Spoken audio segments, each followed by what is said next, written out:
Welcome students. আজকের class how to use a digital board, কীভাবে digital board আমরা ব্যবহার করি তা সেটার একটুখানি তোমাদেরকে দেখানো হোক। দেখো, এটা হচ্ছে একটা ডিজিটাল বোর্ড। তা এই বোর্ডে আমরা কিভাবে খুব তাড়াতাড়ি অঙ্কগুলো করাই বা পড়ানো হয়, অনলাইন ক্লাসগুলো হয় সেটা দেখাবো। দেখো, এখানে আছে একটা স্ক্রিন শেয়ারিং, একটা হোয়াইট বোর্ড, একটা ফাইল ম্যানেজার, একটা আছে অপশান মোর। হোয়াইট বোর্ডটাতে আমরা ক্লাস করব, তার আগে একটু দেখাই মোডটাতে কি কি রয়েছে। মোড়ে রয়েছে হচ্ছে ক্রোম। এই ক্রোমের থেকে আমরা ইউটিউব থেকে শুরু করে সমস্ত কিছুই বের করতে পারি, বা অনলাইনে যে সমস্ত তথ্যগুলো আছে সেগুলো আমরা এখানে সরাসরি ডাউনলোড করে সেই তথ্য দিয়েই পড়াতে পারি। এটা একটা খুব ইজি হয়। আর দ্বিতীয়ত আমরা চলে যাই মেন ফাংশন, আমাদের যেটা অনলাইন ক্লাসে খুব বেশি দরকার পড়ে, সেটা হচ্ছে হোয়াইট বোর্ড। আগে দেখি এই হোয়াইট বোর্ডটা দেখতে কেমন। পুরো একটা হোয়াইট বোর্ড চলে এসেছে, সাদা বোর্ড। তো এটা কালার চেঞ্জও করা যায় ইচ্ছে করলেই, ব্যাকগ্রাউন্ডটাকে অন্য কালারও করা যেতে পারে, সেটিংসে আছে অবশ্যই। তা আমরা কি করি, এখান থেকে আগে কোনো একটা কোয়েশ্চেন এনে দেখাই যে এটা একটা পেজ, এই পেজে আমি চাইছি একটা কোনো কোয়েশ্চেন অঙ্ককে এখানে সেট করতে। এমনি কিন্তু আমরা এখানে পেন ইউজ করে লিখতেই পারি, কোনো কোয়েশ্চেন নিজে বানাতে পারি। যে সাপোজ A:B দেওয়া আছে, মনে করো 2:3 এবং B:C, এভাবে আমরা কিন্তু অঙ্ক টুকে নিয়েও করাতে পারি। 4:5 দেওয়া রয়েছে, তাহলে বলা হলো A:B:C কত হবে। এটা দেখো ইরেজ করা যায় ডাস্টার, হাতটা দিয়ে আমরা কিন্তু এই লেখাগুলো খুব সহজেই এইভাবে হাত দিয়ে আমরা মুছে ফেলতে পারি। লেখার সাইজটা একটু কম বেশি করতে গেলে এখানে প্রেস চাপ দিয়ে একটু এটাতে চিপলাম, তাহলে লেখাগুলো একটু মোটা হবে, বা এখানে প্রেস করে আমরা যদি একটু এভাবে টিপি তাহলে লেখাগুলো একটু সরু আসবে। তোমার যেটা সুবিধা হয় করতে পারো। আর যদি মনে হয় লেখার কালারটা চেঞ্জ করব, তাহলে এখানে অনেকগুলো কালার অপশান আছে, এখানে যে কোনো একটা কালার সিলেক্ট করলাম, হয়ে গেল। এইবার চলে এলো কোয়েশ্চেনটা, A:B:C কত হবে, এই হচ্ছে কোয়েশ্চেন। তা এটা আমরা বোর্ডেই সলভ করতে পারবো খুব সহজে। কি করে? দাগ টেনে দয়ের নিয়ম। কিসের নিয়ম? দ। আগে ওপর নিচ 4 দুগুণ হবে 8, এই 3 4 হবে 12, আর ওপরে 3 5 হবে 15।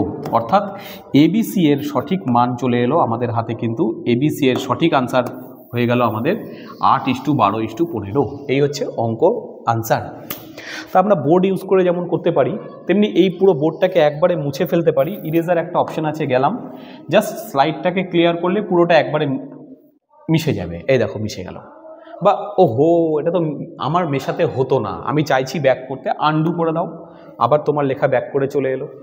তা এভাবে খুব সহজেই ব্যবহার করা যায়। তা আমি এখন আপাতত মুছে দিলাম, ঠিক আছে। এবার চলে আসি পেনে।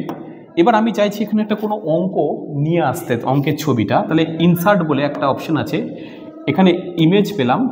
ইমেজে গিয়ে আমার এখানে অনেকগুলো ছবি আগে থেকেই আপলোড করা আছে, সেখান থেকে কোনো একটা অঙ্কের ছবি আমরা কিন্তু সহজেই বের করে নিতে পারি। মনে করো একটা অঙ্কের ছবি বের করে নিলাম, সিলেক্ট করলাম, ওকে করলাম, আমার মেন পেজে চলে এলো। এটাকে একটু আমি চাইছি বড় করে নিতে, চলে এলো, বড় হয়ে গেল। এইবার এটার উপরে আমি এবার লিখতে চাইছি, অঙ্কটা আমি করে দিতে চাইছি সমাধান। কিভাবে করব? পেন সিলেক্ট করলাম, এই লেখা চলে এসছে, এবার অঙ্কটা করব। দেখো, সবার এই সবগুলো সংখ্যা গুণ করে এর এককের ঘরের অঙ্কটা কত আসবে। অপশান 4টে আছে। কি করে করব? আমরা এককগুলো নেব, 3 আর 7 গুণ করব, 21-এর 1, 1 × 8 মানে 8, 8 × 4 মানে 32, 32-এর কত আসবে? 32-এর এককের ঘরের অঙ্কটা কত হয়? তোমরা বলবে 2 হয়। তাহলে রাইট আনসার অপশান সি হয়ে গেল।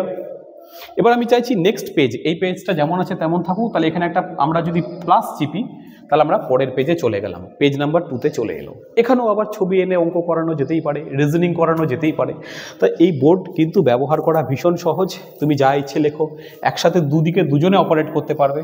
আবার পুরো লেখাটা চাইলে একবারে ইরেজ করে মুছেও ফেলতে পারো, বা কোনো একটা লেখা এসেছিলো এটাকে মুছবা, তাহলে কি করতে পারো, এই সার্কেলটাকে সিলেক্ট করলা, যেটুকু সিলেক্ট করবা শুধু সেটুকুই মুছে পালিয়ে যাবে। খুব সহজ। বা তোমার হাতে বারবার এটা সিলেক্ট করার সময় নেই, তুমি লিখে ফেলেছো কিছু একটা, এবার চাইছো এটাকে খুব তাড়াতাড়ি মুছে ফেলতে, ব্যাস তোমার হাতই ডাস্টার, হাতটা রাখলে ব্যাস, এই দেখো পেন থেকে এটা হয়ে গেল ডাস্টার, মুছে ফেললো পুরো বোর্ড। ভীষণ সহজ, তাই না? তাই এই জন্য এই হোয়াইট বোর্ডে আমাদের পড়ানো অনেক বেশি সহজ হয়। এবং তোমরা চ্যানেলের পাশে থাকো, আগামী দিনে আমরাও এইভাবে অনেক পড়াশুনো করে অনেক দূর এগিয়ে যাব, চাকরি পাওয়ার রাস্তা অনেক যেন সহজ হয়। ভালো থেকো, পরের ক্লাসে দেখা হচ্ছে।